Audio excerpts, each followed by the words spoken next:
Welcome to the Business Growth Podcast. Today I'm here with Matt, one of the co-founders from ChadSan. Welcome to the show. Welcome, Leonard. Good to be here. Awesome. So tell us a little bit more. What do you guys do at ChadSan? So ChadSan is a firm of chartered accountants based in the UK. We started up 14, 15 years ago. And we've built to a team now of 25 people based in Guildford, which is just outside London. We've got 5 people down in Essex, in Southend, and 10 people in Bristol. And what we do and what we have done from the start, obviously we built up from our 2 founder members, myself and my business partner, but from the start we've been focused on small, fast-growing SMEs who are looking for that extra level of support. So we utilize a lot of cloud-based technology so that we've got live access to our clients' finances and can help them in ways other than just do a really good job on the compliance side of things. Okay. And how about, where did the business name come from? That's a good question. We get that asked quite a lot. So actually we were called originally for a number of years Chaddesley Sanford. And the origin of that, the Sanford, is quite easy to guess. That's the surname of my business partner, Ed. The Chaddesley is the name of the terraced road in Swansea that my grandfather grew up on, and he had a company named after that terrace. And so I thought it would be nice to carry that tradition on. What we found was that no one could say Chaddesley Sanford, and so after multiple, they couldn't quite wrap their lips around it, so we shortened it to ChadSan. Right. Okay, so it's a combination of people's names, essentially. It is, yeah. Yeah, okay, cool. And then, so I know when we spoke last, you said one of the projects you guys are working on is building out your network and profile with the small business community. Tell me a little bit more, what's the plan? How do you plan on going about doing that? Yeah, so we've actually we've had a fairly significant change at ChadSan recently. So after running the business on a day-to-day basis for 14 years, my business partner and I, so I was the commercial director, he was the managing director. Back in August, and this was 7 years in the making, this plan, but we had a bit of a succession event. So we recognised 5, 6 years ago that we needed the new generation of leaders to come through. And so we've got a great new team now heading up the business on a day-to-day basis. Jaquette is our ops director, David Spencer is our managing director, and Sean's our commercial director. And that's allowed Ed and I the headspace to step back a little bit. So we're still both working full-time on the business, but focusing on projects that we're really passionate about. And for me personally, that is getting out there and raising my profile in the small business community, supporting. So I've worked with small business for 14 years. I've been a small business owner for 14 years. Small businesses are having a bit of a tough time in the UK at the moment. And so I'm really passionate about going out there and supporting them and finding ways to raise my profile. We were running events in Bristol and in London, and we're going to be doing one in Essex focused on small tech startups. We're building out our product offering to make sure that we cover all of the bases, everything that a fast-growing company needs. So all of the tax schemes like EMI and EIS and research and development tax credits, which we've done for a number of years. We've got the expertise, and then we also offer essentially an outsourced finance department, so a fractional finance department, so bookkeepers, management accountants, FD. So as a business scales and grows, and the owner finds that they haven't got the time or the expertise to do that day-to-day finance stuff, we've got all those bases covered. So that's primarily what I'm doing, and things like this podcast, anything that gets that message out there, and talking to people who've been involved with small business in government, and looking to get involved with projects in that angle. But if I could get in there and campaign to simplify things for small businesses, because I think there's a hell of a lot of red tape. At the risk of being a turkey voting for Christmas, tax should be a lot simpler than it is for a small business owner, so that they can really focus on the things that are important to their business. Okay, so the main way is going to be through in-person events, it sounds like. Primarily, yeah. Okay. And what does that kind of look like, an in-person event? Is that like you do like a training on how to do stuff, or what does that look like? Yeah, so it's a work in progress. There's going to be a number of my team are running webinars around specific subjects and specific tax reliefs. I'm going to be getting involved more and more in doing that as well. And then we've got these flagship events. So the event that we run in Bristol, which is called Bandwidth, gets a load of tech leaders and networkers together into a room, and we normally have a speaker. So it's a little bit like this, but the roles are reversed. I'm usually the person doing the questioning, and we do a Q&A session with, we've had someone who's exited their tech business for multiple millions. We've had someone who runs a small business networking group across the UK and overseas as well. We've had all sorts of people, interesting people that just, it's a Q&A session and it generates lots of conversations around the table then with the people that are in that room. And we do a similar thing in London, and we're just about to roll it out in Essex as well. Yeah. Okay. Awesome. And then how does a process kind of look after that event? Because I imagine that the goal is to then have those people coming to the events turn into clients. What does the process look like post-event? Yeah, I mean, in an ideal world, everyone goes great. I'd like you to be my accountant. I've learned over 15 years that's not how these events and how networking works. It's all about raising your profile, getting your name out there. And in Bristol in particular, actually, which is why we started there. We've been in Bristol for 4 years and no one knew we were there. We were squirreled away in a little office. We had a small team of 5 people there. And we weren't doing enough. They're a great team, but they weren't doing enough to shout about what we do and who we are. And so by running these sort of events and other initiatives as well, so networking events, etc., you just go out there and people know you. And so when they do need, it's very unlikely you're going to go into a room and find someone who goes, oh, I need an accountant right now. But when they do need someone, or if they speak to someone else, you're in their mind. And so that's the idea of these events and the wider networking effort that we're going to. Yeah. So more for when people are in the buying window, because I imagine looking for an accountant, you're not always in that buying window. Absolutely, yeah. Yeah. Okay. And then you said Ed, your business partner, he's focusing in terms of the AI and how that's impacting everything. What are some of the things he's working on / you guys with that whole AI space? Yeah, so ultimately, the new directors of the company, they're going to be driving our policy and our strategy on AI. But this is an area that really interests Ed. It interests me as well, but not quite as much as Ed. So this is something that he's focusing on. We both recognise, and the new directors recognise, that AI is, like a lot of industries, is going to completely change the way that the industry works. And so what we need to figure out is how it's going to change it, how fast it's going to change it, and what we need to do to keep ahead of the game. And that's what Ed is looking at.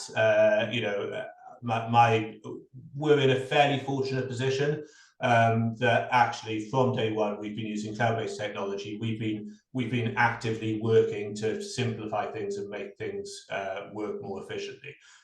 We don't charge our clients on a timesheet basis, and that is still pretty revolutionary in the accounting industry in the UK.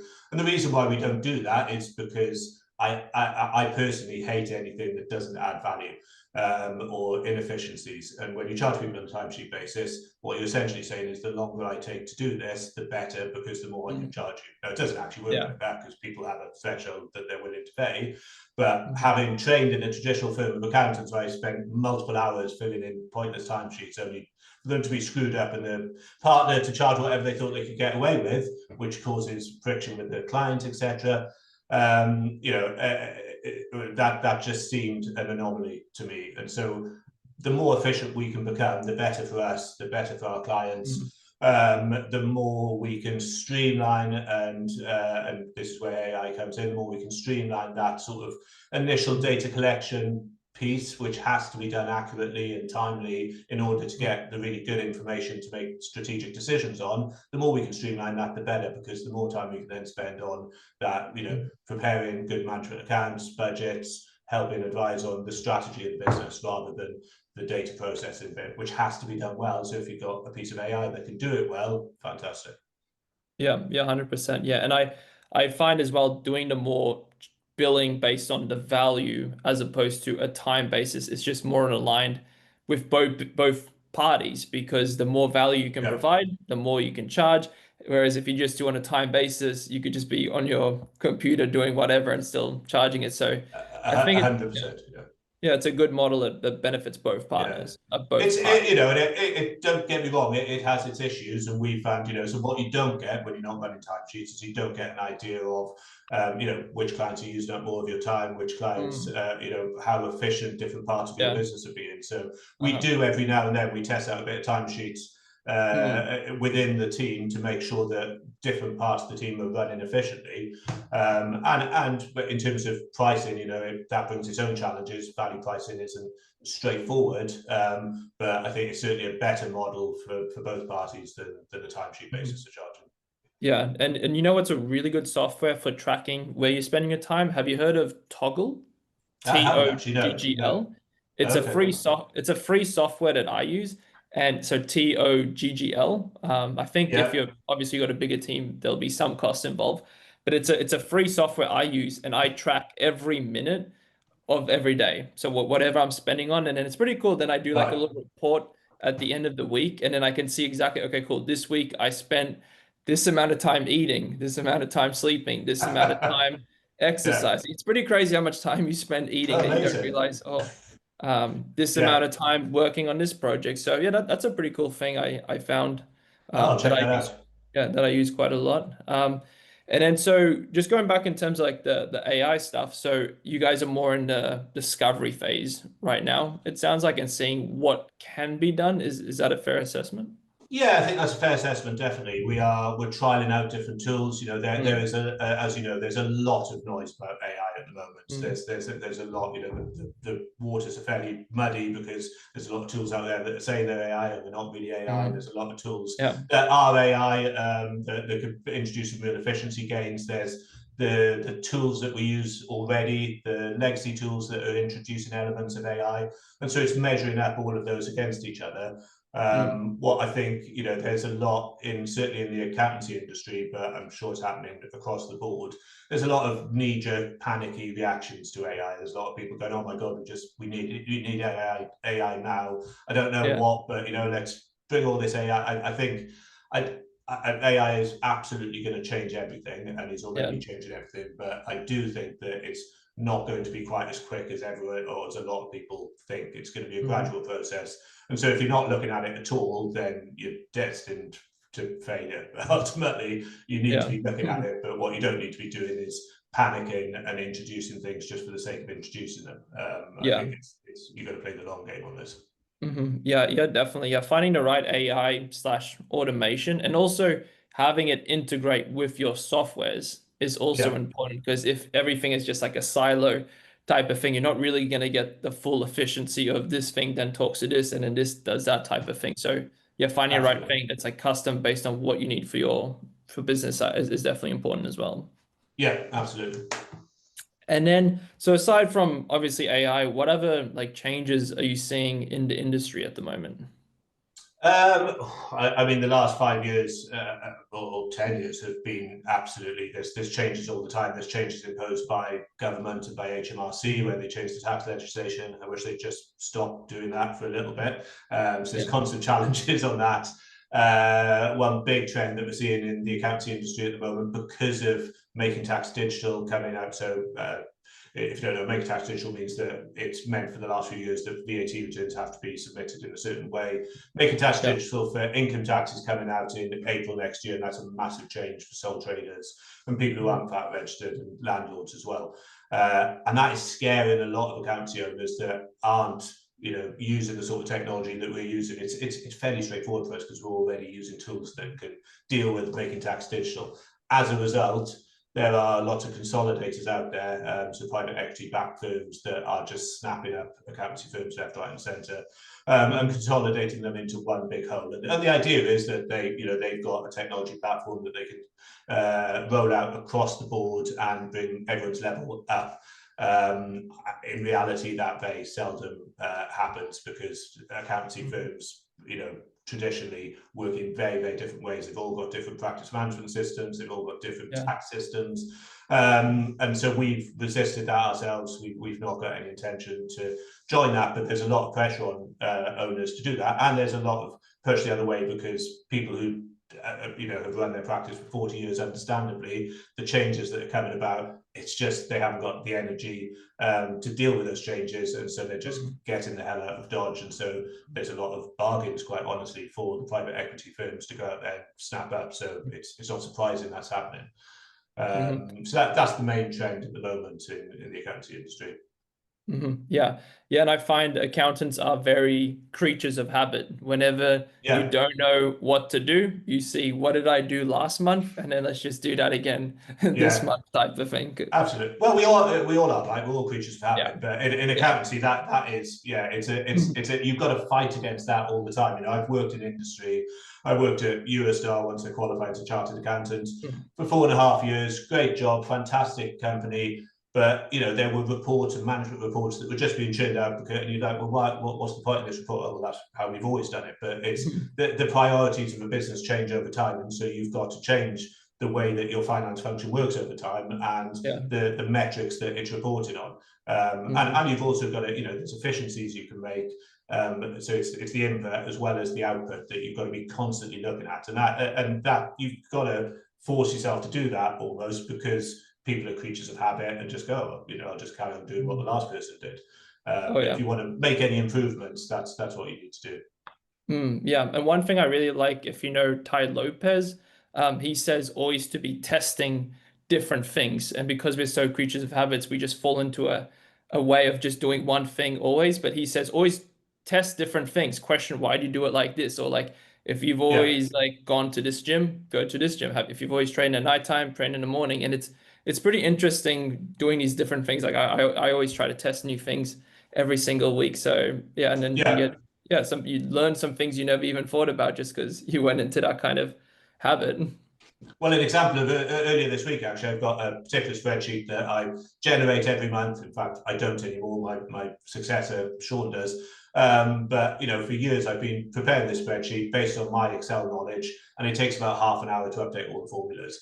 Earlier Yeah. this week, I went, there's got to be a better way of doing that. And I went into Yeah. ChatGPT actually Mhm. and asked them to generate a formula and found a way to do it that takes seconds. In fact, it doesn't even take seconds because it automatically updates everything. I Yeah. don't have to update the reference points. Hmm. And so, yeah, little things like that, half an hour a month, it's not massive, but if Mm. you keep improving things in that way Oh, and yeah. keep testing things, then it adds up to a Yeah. lot. Yeah. Yeah. 100%. I know we're starting to run out of time here, so let's finish on how do you see your role in the business evolving as like these next couple of years? Because especially because I know you said you're changing the team structure a little bit and everything as well. Yeah, so it's an interesting question. It's only been less than 3 months since Ed and I stepped back, and that's been an enormous change, bigger change than I expected it to be. Actually, when I stepped back, I thought, oh, it'll be the same for the first month or so, and almost immediately the volume of emails, the headspace that I had available, volume of emails decreased, deadlines decreased. And so I'm still adapting to that change to an extent. I think over the next 2 years, probably, our roles will become more than supporting the directors of the business to do the jobs that they do. I will continue to work on the sort of projects that I've talked to you about over the next few years. And then, quite honestly, in 2 3 years' time, we'll probably take a slightly further step back from the business. And we've got a few ideas in the offing around the ecosystem of small businesses and investors and that we built up over 15 years of working in this space. It will be an extension of that, and Ed's got some ideas that he's working on. I've got some ideas that we're working on, and Mhm. yeah, watch this space. Awesome. Yeah. So essentially moving more from like working in the business to more working on the business, high level Yeah, type of stuff. Yeah. absolutely. Yeah, yeah. Awesome. Yeah, nice. Well, I'm excited for that. It's been great chatting with you. We could probably keep going a lot longer. Where can people find you, learn a little bit more what you guys do? Yeah, so our website is www.chadsan, so that's CHADSAN.com. We're very active on LinkedIn, so follow me on LinkedIn, Matthew Gambold. Follow our ChadSan account as well. There's some good postings there. We are on Instagram. I'm not on Instagram, but our company is on Instagram. So check out. There's lots of stuff there about the events that we do. So yeah, or just give me a call. My contact details are on LinkedIn. Connect with me on LinkedIn. If anyone's interested in any of the events that we're running, they're great events. Please feel free to ask. All right, awesome. Well, I'll put that in the show notes below so people can get that. It's been great having Perfect. you on the show. You guys have been listening to the Business Growth Podcast. Until next time, keep growing.